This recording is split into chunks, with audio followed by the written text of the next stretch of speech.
Oh, I'll tell you what, we got lucky with the rain. I think it sprinkled for the 6th race I was in and didn't rain at all in the 11th and 12th. And it appeared for most of the night it poured rain. So I made out lucky with the weather today. It was a beautiful sunny day here in Northfield all day long. All the trainers got their workouts in and it did pretty well for the most part. And the races tonight, although we didn't win a race, I thought went pretty good. I mean, when you look at the way Columbus raced, I mean, let's be honest. The qualifier was impressive. A little surprising, but impressive. The win last week, less surprising, but impressive the way he did it. But for Chris Lambs to leave out of the 8-hole, get away in the 4-hole, come first over in the quarter pole, had he won with Columbus in that fashion, I would have had to seriously consider giving up driving and just asking him to drive them all from now on, because Columbus will never be known as a first over grinder type. You know, I don't blame him for not keeping going with the horse's second start of the 3-year-old season. You know, we have hopes that this horse could be a decent or hopeful Buckeye horse, and definitely a fair horse. We should be able to have a lot of fun with Columbus the way he is, but expecting him to come first over and trounce that field, it just... And to be fair to Chris Lambs, he doesn't know the horse like I know him. He doesn't know the horse like you know him. You know, he only sees the horse that came first over and won the qualifier in 58, right down the backstretch, and he only knows him as a horse that left, cleared to the front, and won at will his first start. He doesn't know the true tale of Columbus and where he's been and what he's been up to over the last year and a half. So, wasn't surprised in the least with Columbus. I think it's an easy fix. Hey, who knows? He might be a little sick. I don't think he tied up. Listen, I don't think there's any excuses needed for Columbus. Did anybody think he was really going to come first over and win in 59 in the pouring rain? No, I don't think so. Adjust our tactics, and I think we'll improve our position overall. So Columbus was Columbus. We're going to have to turn the page on him. We kicked off the night with Dustin Hanover. If I'm not mistaken, that was one of the fastest miles of his life for us anyway. I thought the horse... coming back on 5 days' notice, you know, getting chewed up pretty good in the meadows, then getting on a truck coming here, coming back in 5 days. I thought the horse raced pretty good, and I'm always very protective of him. There's always a few horses every year that I protect a little bit. And Dustin Hanover, I still, as I said to Jason, I said, he's good. He's got a lot of room and a lot of classes here at Northfield Park, and I think his best races are much, much, much further into the future than right now. If we can keep him, if we can continue to race him and he doesn't race his way out of the classes and then he's in over his head, if we can race him to a point where he's growing and becoming a better horse as we race him along, and then we rest him a little bit and bring him back, I think at that point we're going to see the very best Dustin Hanover. I've been saying this I was hoping he would come back from this rest and be that Dustin Hanover, but put on weight. His gait has cleaned up quite a bit. I like how he looks. He's had that pop before. He didn't have much of it tonight, but it was, the track was hard, and it was a fast mile on a hard track, but it was still pouring rain also. Well, no, it wasn't pouring rain for that race. It was raining, but it wasn't pouring rain.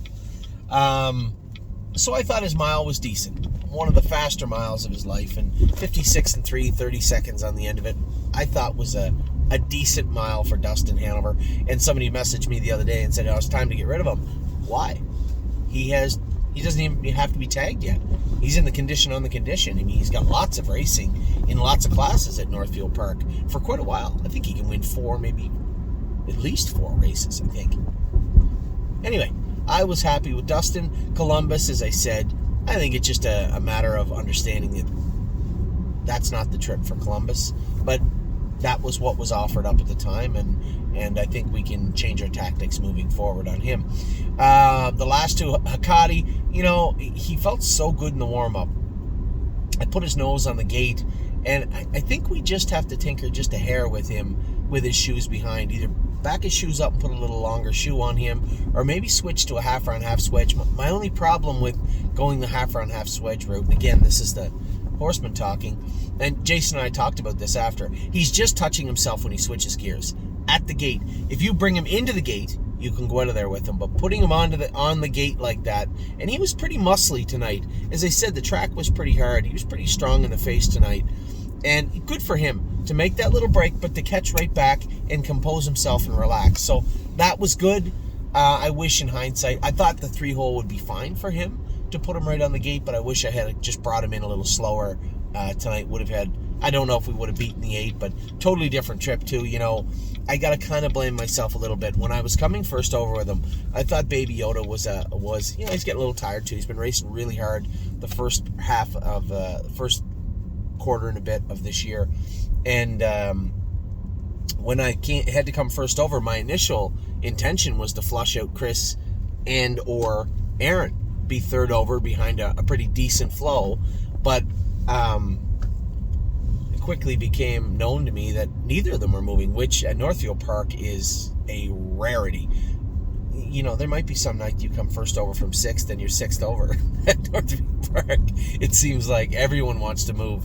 To come at first over from 6th in Northfield and not catch cover is odd. Very, very odd. Anyway, when I got him moving in the turn, it felt like he wanted to attack. And had I just come a little slower, Aaron never escapes that pocket, right? You guys saw that. So, an error on my part. I thought when I got him moving that was the time to attack, and once I heard Aaron slide out onto my back, I knew that he was the horse to beat at that point. But I thought Ducati raced pretty darn good for putting that little skip in, leaving, ended up first over, clearing the lead down the backstretch, second and 56. I thought the horse raced good. I think his mile was 57-1, 29-4 on the slop again. A pretty good mile for Stonebridge Ducati tonight. And I had one of my partners, Johnny, had said, geez, you know, that wasn't the Coupe DeVille that I saw qualify. Yeah, it was. I don't know how everybody thought. I've told everybody, you know, this is the first year, first start off a qualifier with this filly. We were very careful with her in the straightaways, in the schooler, and the qualifier. She didn't blast out of there the way that she had. And somebody said, well, why don't we put the hobbles on her and just let her blast out of there?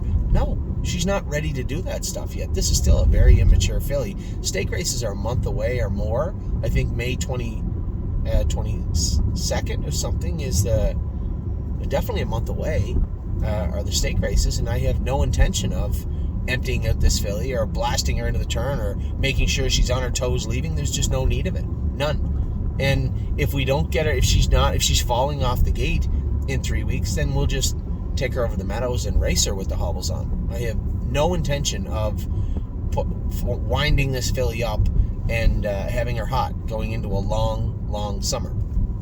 How she raced tonight, if you had asked me what's likely to happen with a rain-soaked hard track with Coupe DeVille from the rail.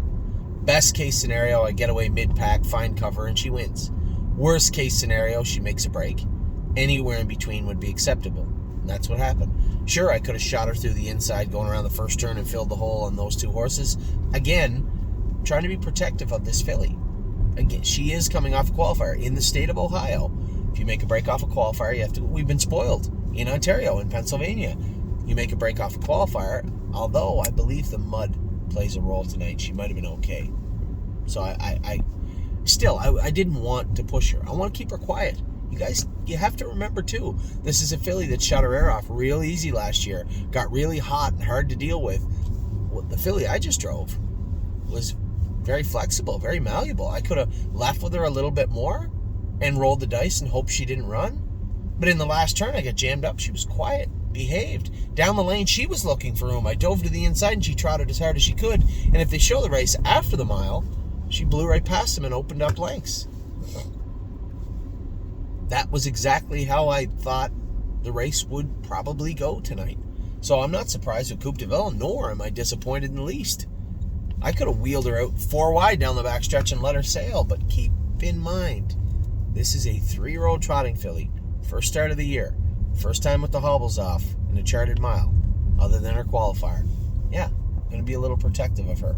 So Coupe DeVille, I thought, showed incredible poise tonight to do her work. She could have opted out, made a break at any point. Did her work well. Showed intelligence to sit and behave. And then when I did call on her turning for home, she came forward. I was really, really happy with Coupe DeVille tonight. And happy with all the horses. Like I said, Ducati made that little mistake at the gate. I made the little mistake starting him up maybe just a hair early.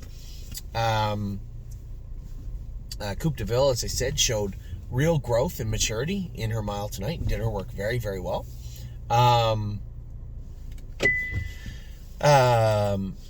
Dustin Hanover, I thought was good again and raced well, finishing third. And Columbus, I mean, you have to give him a pass. You just can't race Columbus like that. So, not disappointed in anybody today, 2-year-olds or 3-year-olds, training or otherwise. Maybe I was a little pissed at Smoking Hot Irish Girl, but she'll get the hobbles on and qualify next week. Lots of speed there. I like her gait this year. I wish she had trained better with no hobbles on today, but that's fine. We'll work on that next week. So with that, I'm going to let you guys go. I'm going to take the rest of the night off, if you don't mind.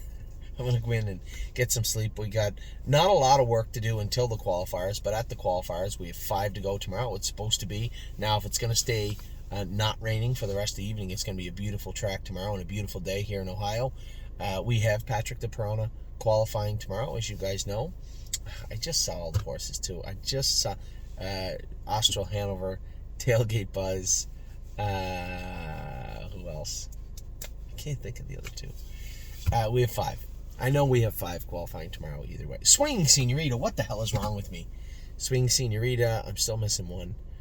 Patrick DePerona, Swinging Senorita, Tailgate Buzz, Austral Hanover. I just can never get 5. I can never get 5. Anyway, I'll talk to everybody. I did it. Mo Power, baby. Haha. So hopefully we have a good day at the qualifiers. Hopefully you have a horn player does good tomorrow night. I know Yo Mister, the races were canceled tonight. That sucks. He'll be back next week. So with that, as I said, I'm done for the evening. I'll talk to you all tomorrow sometime. Maybe on my way home. Take care.